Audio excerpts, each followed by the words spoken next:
नमस्कार, अमृत news live में आप सबका स्वागत है। चर्चित सीनियर आईपीएस रहे प्रेम प्रकाश आज भाजपाई हो गए। लखनऊ में भाजपा के प्रदेश कार्यालय पर उप मुख्यमंत्री ब्रजेश पाठक ने भाजपा प्रदेश अध्यक्ष भूपेंद्र सिंह चौधरी की मौजूदगी में प्रेम प्रकाश को फटका पहनाकर भाजपा की सदस्यता दिलाई। इस बीच ब्रजेश पाठक ने एक बार फिर इंडिया गठबंधन में शामिल सपा मुखिया अखिलेश यादव और आप मुखिया अरविंद केजरीवाल पर कई आरोप लगाए। साथ ही यह भी कहा कि भाजपा सरकार में उत्तर प्रदेश में कानून का राज स्थापित हुआ है। उप मुख्यमंत्री ब्रजेश पाठक ने कहा कि प्रेम प्रकाश के भाजपा में शामिल होने से पार्टी को मजबूती मिलेगी। इस दौरान पार्टी की सदस्यता ग्रहण करने के बाद प्रेम प्रकाश ने कहा कि पीएम मोदी के नेतृत्व में देश 2047 तक विकसित राष्ट्र बन जाएगा और दुनिया में भारत की पहचान नंबर 1 के रूप में होगी। जनता पार्टी के प्रदेश मुख्यालय पर आप सबका स्वागत और अभिनंदन करता हूं। आज की इस विशेष आयोजन में उपस्थित है हमारे उप मुख्यमंत्री आदरणीय ब्रजेश पाठक जी, आदरणीय मनीष दीक्षित जी, आदरणीय डीआईजी रहे हैं, आईजी रहे हैं और एडीजी जोन के रूप में बरेली, कानपुर, प्रयागराज से सेवानिवृत्त होने के बाद उन्होंने सामाजिक जीवन में बहुजन सशक्तिकरण निर्माण के लिए काम किया और अपने अभियान से लाखों युवाओं को जोड़ने का काम किया है। आज हमारे बीच में है। मैं प्रदेश के माननीय उप मुख्यमंत्री और हमारी पार्टी की ज्वाइनिंग कमेटी के अध्यक्ष आदरणीय ब्रजेश पाठक जी से निवेदन करता हूं कि उनका मोदी जी के नेतृत्व में विकसित भारत का संकल्प एक महायज्ञ चल रहा है। लोकतंत्र के इस महापर्व को उसको पूरा करने के लिए विभिन्न सामाजिक संगठनों के बड़े बड़े साथी, विभिन्न राजनीतिक दलों में काम करने वाले हमारे नेतागण लगातार भारतीय जनता पार्टी की सदस्यता ग्रहण कर रहे हैं। आज उसी अनुक्रम में बहुत ही सीनियर आईपीएस अफसर रहे, बहुजन समाज के सशक्तिकरण के लिए लगातार काम करने वाले आदरणीय प्रेम प्रकाश जी ने भारतीय जनता पार्टी परिवार को ज्वाइन किया है। उत्तर प्रदेश भारतीय जनता पार्टी की तरफ से मैं हृदय से स्वागत करता हूं, अभिनंदन करता हूं, बहुत बहुत बधाइयां देता हूं और निवेदन करना चाहूंगा प्रेम प्रकाश जी से कि अभी 2 चरणों का चुनाव बाकी है। जहां जहां अभी पोलिंग है वहां पूरी ताकत और लगन के साथ लग करके इस यज्ञ में अपना भी योगदान प्रदान करें। उत्तर प्रदेश में 5 चरणों का चुनाव संपन्न हो चुका है। भारतीय जनता पार्टी ने माननीय प्रधानमंत्री नरेंद्र मोदी जी की गरीब कल्याण योजनाओं के माध्यम से दुनिया में जिस ढंग से भारत माता का परचम बुलंद हुआ है, आज भारत जो बोलता है दुनिया सुनती है। इस बदलाव को देश की जनता ने, प्रदेश की जनता ने समझा है। आज हम कह सकते हैं कि 5 चरणों में सभी सीटों पर भारतीय जनता पार्टी एक तरफा जीत हासिल कर रही है। शेष 2 चरणों में जो 25 और 1 तारीख को है, इन 2 चरणों में भी भारतीय जनता पार्टी सभी सीटें प्रचंड बहुमत के साथ जीतेगी। विपक्षी गठबंधन पूरी तरह से डिरेल्ड है। उनका कोई स्टैंड नहीं है, कोई नीति नहीं है, कोई एजेंडा नहीं है। कांग्रेस पार्टी सहित सभी पार्टियां भ्रष्टाचार के दलदल में डूबे हुए लोगों का समूह है। समाजवादी पार्टी के प्रदेश के लोग आज भी इनकी गुंडई, अराजकता, माफियागिरी को लोग भूले नहीं है। अभी 2 दिन से लगातार मीडिया में फुटेज सोशल मीडिया पर हम लोग देख रहे हैं, टेलीविजन पर देख रहे हैं कि जिस ढंग से समाजवादी पार्टी के मुखिया को उनके ही कार्यकर्ता उनका भाषण नहीं होने दे रहे, मंच पर चढ़ जा रहे, बैरिकेडिंग तोड़ दे रहे। ये उद्दंडता पूरे प्रदेश के लोगों ने देखा और आप सोचिए जब ये लोग पावर में आते हैं तो प्रदेश की कानून व्यवस्था को छिन्न भिन्न करने का काम करते हैं। उत्तर प्रदेश में 1000 से अधिक दंगे सपा शासनकाल में होते हैं। उत्तर प्रदेश में 1 डिस्ट्रिक्ट 1 माफिया खड़े होते हैं। उत्तर प्रदेश में सरकारी ठेकों की लूट होती है। उत्तर प्रदेश में समाजवादी पार्टी के शासनकाल में बहु बेटी की इज्जत आबरू खतरे में होती है। मैं कह सकता हूं कि आज उत्तर प्रदेश में हमारी सरकार में, योगी जी की सरकार में कानून व्यवस्था नंबर 1 पर है। डेवलपमेंट मॉडल के रूप में उत्तर प्रदेश स्थापित हो रहा है। इंफ्रास्ट्रक्चर वर्ल्ड क्लास डेवलप हो रहा है। युवाओं को बगैर सिफारिश के आधार पर, बगैर जुगाड़ किए सरकारी नौकरी 6.5 लाख से अधिक पारदर्शिता के मेधा के साथ देने का काम उनकी बुद्धि के बल पर हमारी सरकार ने किया है। कौशल विकास के माध्यम से युवाओं को सीधे रोजगार से जोड़ने का काम माननीय प्रधानमंत्री जी की विभिन्न योजनाओं ने किया है। मुद्रा लोन योजना के माध्यम से करोड़ों नौजवानों को सीधे रोजगार से जोड़ने में भारतीय जनता पार्टी ने कामयाबी हासिल की है। आज हम कह सकते हैं कि उत्तर प्रदेश में ये जो महासमर लोकसभा का चुनाव चल रहा है, हम 80 की 80 सीटें जीतेंगे, प्रचंड बहुमत के साथ सरकार तीसरी बार माननीय प्रधानमंत्री नरेंद्र मोदी जी के नेतृत्व में बनेगी। और आप देख रहे हैं कि किस ढंग से लोगों को गुमराह किया जा रहा है।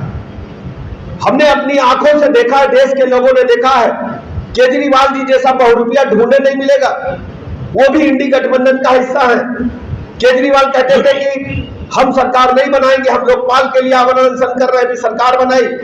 सरकार बनाई तो करोड़ों का घोटाला दिल्ली के लोगों ने देखा। और हद तो हो गई महिला अधिकारों के लिए लड़ने वाली बहन स्वाति मालीवाल जी के साथ, जिस ढंग से दिल्ली के मुख्यमंत्री आवास में मारपीट हुई है, अभद्रता हुई है, उनके शरीर पर जिस ढंग से लात घूंसे बरसाए गए हैं। देश की महिलाओं से केजरीवाल को माफी मांगनी चाहिए और इंडी गठबंधन के लोगों को बताना चाहिए कि केजरीवाल किस ढंग से बेशर्मी के साथ इंडी गठबंधन के डैश को शेयर कर रहे हैं, उनको बताना चाहिए। महिला अपमान पर इंडी गठबंधन पूरी तरह से चुप्पी साधे है। दूसरी तरफ माननीय प्रधानमंत्री नरेंद्र मोदी जी ने महिलाओं को आरक्षण देकर के उनके सम्मान से जीने का हक उन्हें प्रदान करने का काम किया है। मैं बहुत अधिक न बोलते हुए आप सबका पुनः आभार प्रकट करता हूं, अभिनंदन करता हूं, धन्यवाद देता हूं। उत्तर प्रदेश के यशस्वी उप मुख्यमंत्री जी, माननीय विधायक जी, पूर्व जी, सम्मानित मंच और हमारे सम्मानित मीडिया, आज मुझे अत्यंत हर्ष की अनुभूति हो रही और एक बहुत बड़ा जो देश का कर्ज अपने ऊपर है उसे उतारने का अवसर मिल रहा है कि एक ऐसी पार्टी जो पूरी तरह से समर्पित है 2047 तक विकसित राष्ट्र के रूप में भारत को स्थापित करने के लिए, कि मैं भी उसका हिस्सा बनूं, इस यज्ञ में अपनी आहुति दूं। बहुजन सशक्तिकरण संघ के रूप में हमने बहुजनों की लड़ाई लड़ी है, नौकरी में रहकर भी और नौकरी के बाद भी काफी चिंतन किया। रिटायरमेंट के बाद लोगों को लगता है कि शायद सत्ता की भूख है, MP MLA बनना चाहते हैं, इसलिए जाना चाहते हैं। मैंने पहले ही ये शर्त रखी थी कि मैं अभी मेरा कोई विचार नहीं है इलेक्शन का, और पूरे समाज के लोगों ने मेरा उत्साह प्रदान किया। आज ही मैंने अपने चैनल नौ प्रेम प्रकाश के जरिए जब लाइव सेशन किया तो उसमें लोगों ने, हर वर्ग के लोगों ने जो हमसे जुड़े हुए थे या विभिन्न पार्टियों से जुड़े हुए थे, उन्होंने अपनी शुभकामनाएं प्रेषित की और कहा कि बहुत अच्छा कर रहे हैं। तो मैं आदरणीय प्रधानमंत्री जी नरेंद्र मोदी जी का जो विकसित राष्ट्र का सपना है उस पर अपनी आहुति दूंगा। उत्तर प्रदेश के मुख्यमंत्री योगी आदित्यनाथ जी ने जो उत्तर प्रदेश का कायाकल्प किया है उसमें हम अपनी आंखों से देख रहे हैं कि किस प्रकार का एक बड़ा परिवर्तन लॉ एंड ऑर्डर के क्षेत्र में हुआ है, जिसके हम साक्षी रहे हैं, उसके भागीदार रहे हैं।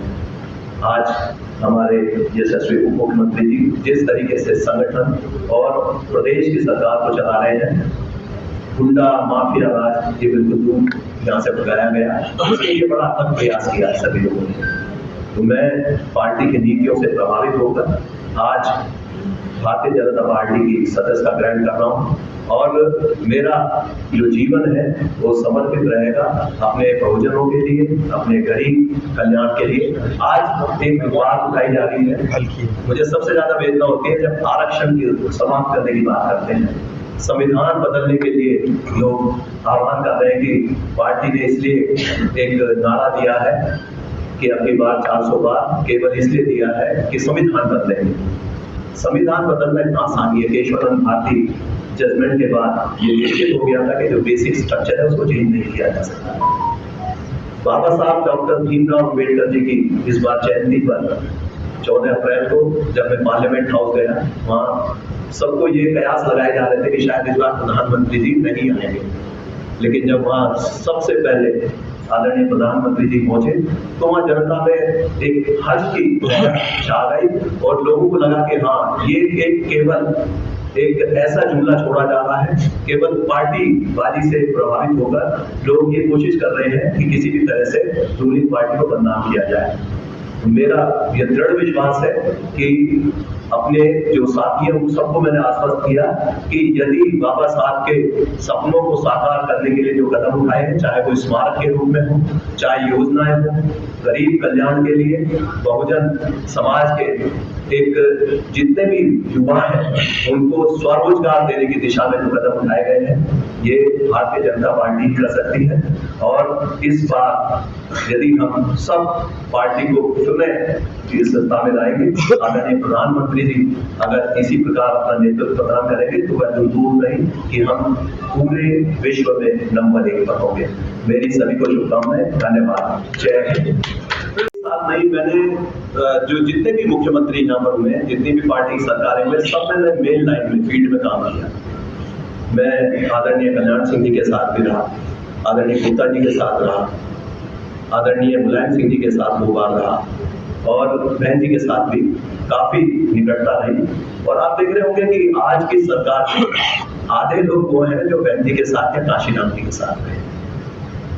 आज भी जितने भी माननीय मंत्रीगण हैं उनमें देखिए कि वो एक बहुजन मूवमेंट की उपज है, जिनका दुख दर्द जनता का उन्होंने देखा है। तो विचार होता है क्या बहन जी और बीजेपी एक ही है क्या, ये कह रहे हैं आप? विचारधारा हर पार्टी की अपनी एक अलग विचारधारा होती है और ये विचारधारा बेस्ड पार्टी है। बीएसपी भी एक विचारधारा बेस्ड पार्टी है, उसकी अपनी अलग विचारधारा है। बीजेपी की जो विचारधारा है, जो आपने देखा होगा कि इसमें एक आम व्यक्ति का, चाहे वो पंडित श्यामा प्रसाद मुखर्जी रहे हो या उसके बाद भी जितने मूवमेंट चले हैं, उन्होंने बात की है एक गरीब कल्याण की, जो अब एक आपने देखा सबका साथ सबका विकास, उसमें परिणित हो चुकी है ये धारणा। बहुत बहुत धन्यवाद।